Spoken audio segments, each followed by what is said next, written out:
Olá, meus queridos alunos, estamos aqui para mais essa videoaula. A gente vai gravar aqui uma aula de revisão, uma aula feita aí no Prezi para facilitar esse mapa mental. Essa aula no Prezi, né, nós já falamos de juros simples, já falamos de juros compostos. Agora a gente vai falar sobre os diversos tipos de taxa, certo?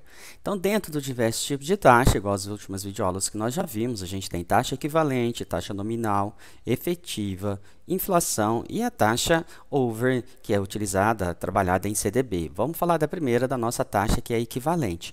Quando a gente fala de taxas equivalentes em juros simples, a gente praticamente está falando de uma regra de 3 pura e simplesmente.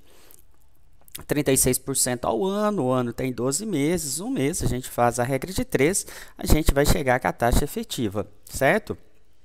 36 dividido por 12 é simplesmente 3% ao mês, perfeito? Se a gente estiver falando aqui, né, de um valor de 80 mil que chega a 87.200, para essa taxa ser equivalente, que também é proporcional em juros simples, a gente está falando de uma taxa que é de 3% ao mês. Em 3 meses vai dar 87.200 de valor futuro. A mesma taxa, 9%, 3 meses é um trimestre, vai chegar no mesmo valor. Então, essa é a taxa equivalente quando a gente fala em juros simples.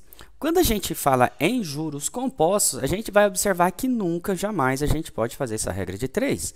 Para a gente vai ter que fazer o seguinte, a gente vai ter que ter uma taxa calculada, né? A gente tem que calcular sobre juros, e para essas taxas ser equivalente, veja que em juros compostos a taxa é um pouquinho maior, porque é juros sobre juros, não é 9, é 9, 27 e 27. Então, a gente fazendo no HP, né, a gente vai chegar em dois valores exatamente igual. Então, o que são taxas equivalentes? Taxas que aplicadas ao mesmo capital pelo mesmo prazo geram o mesmo montante, correto?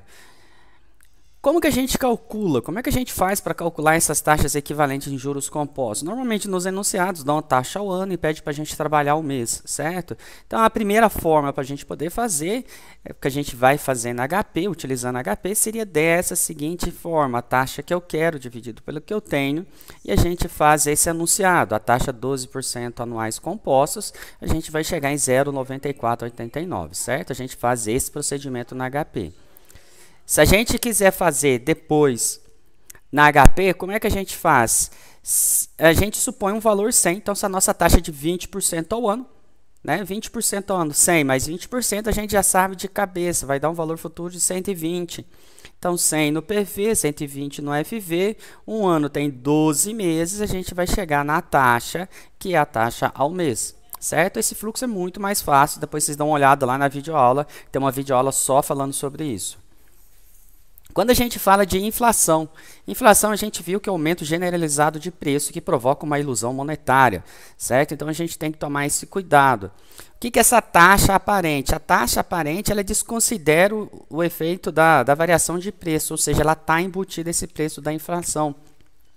A taxa real ela considera o efeito da inflação, igual tem várias videoaulas aí que vocês viram como é que é a aplicação. A inflação, para a gente poder calcular a inflação, ou se a gente tem os dados, a gente já calcula diretamente por aqui, né, do enunciado, ou a taxa de inflação ela é calculada pelo índice de preço. A gente pega o índice de preço posterior, menos o índice de preço inicial, e a gente tem uma variação. No caso aqui, nesse exemplo, é de 18 meses, correto? Se a gente estiver falando de taxa nominal, muito cuidado, vários exercícios falam assim. Então, a taxa nominal é aquela que a capitalização não coincide. Então, 12% ao ano capitalizados mensalmente. 12% ao ano capitalizado mensalmente. Essa é a representação. Tem que tomar cuidado. Um exemplo é a poupança, né? A poupança é assim, ela faz a taxa anual e depois faz o cálculo da capitalização. Então, como é que a gente faz? Um mês... repete quantas vezes no ano? Repete 12 vezes. Então, eu pego essa taxa e divido por 12. Por exemplo, o semestre repete quantas vezes no ano? O semestre repete 2 vezes no ano. Então, 24 dividido por 2 vai ser 12% ao semestre. Então, essa taxa nominal eu nunca posso usar e essa taxa efetiva eu é a que eu tenho que usar, lembrando que o período tem que estar exatamente que está aqui, mês, semestre, quadrimestre, trimestre, bimestre e mensal. Correto? Taxa efetiva. A taxa efetiva é aquela que vai ser realmente utilizada. Por exemplo, se a gente tem 6% ao ano capitalizadas mensalmente, a gente sabe que vai trabalhar com 0,5% ao mês. Mas 0,5% ao mês, quanto que vai estar no ano? No ano vai ser 6,18. Então, sempre vai ser maior, porque é juros sobre juros. Para a gente calcular de uma forma mais simples, 6 dividido por 12 é 0,5%, né? O ano tem 12 meses, 100 a gente supõe CHSPV, 0 PMT, né, meio na taxa, a gente chega no FV. Essa é a nossa taxa efetiva. A gente já sabe que está passando de 100 é a taxa. Então, a gente só faz um no N, aperta o I, HP já dá para a gente o resultado. É mais fácil e mais rápido para a gente poder estar fazendo, certo? Quando a gente fala de taxa efetiva, existem vários exercícios que falam sobre taxa efetiva, tanto no próximo conteúdo, que é de descontos. Então, fala, qual que é a taxa efetiva simples, qual que é a taxa efetiva linear, ou juros simples, qual que é a taxa efetiva exponencial, que é juros compostos. Então, quando é juros simples, a gente simplesmente utiliza a fórmula de juros simples, valor futuro dividido pelo valor presente. A gente vai chegar na taxa de juros simples. Quando é juros compostos a gente pega o mesmo fluxo de caixa e faz na HP, a gente vai chegar na taxa que está aqui, certo? Então, muito simples, basta a gente ter em mente o fluxo de caixa, correto?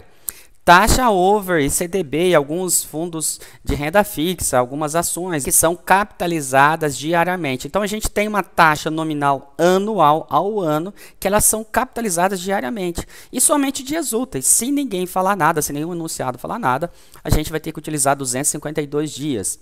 Um exemplo, a gente tem 10% ao ano. Qual taxa que a gente vai usar? Então, 10% ao ano, a gente tem uma base de 252 dias úteis, a gente supõe 100% no PV, né? A gente sabe que é 110, 10% sobre 100 é 110, 252 dias, a gente acha essa taxa, né? Que é a taxa ao dia útil. Uma outra forma, se o enunciado do exercício já te der os dias úteis, por exemplo, uma aplicação ficou 32 dias úteis. Então, a gente pode fazer na HP também, pode usar 10% ao ano usando o STOEX. 32, Enter, 252, divide, a gente armazena no N, o STOEX, o Czinho no HP vai ter que estar lá, a gente pode terminar o enunciado. Pessoal, mais uma vez, muito obrigado, valeu, grande abraço. Espero que essa videoaula tenha ajudado vocês. Grande abraço, fiquem com Deus.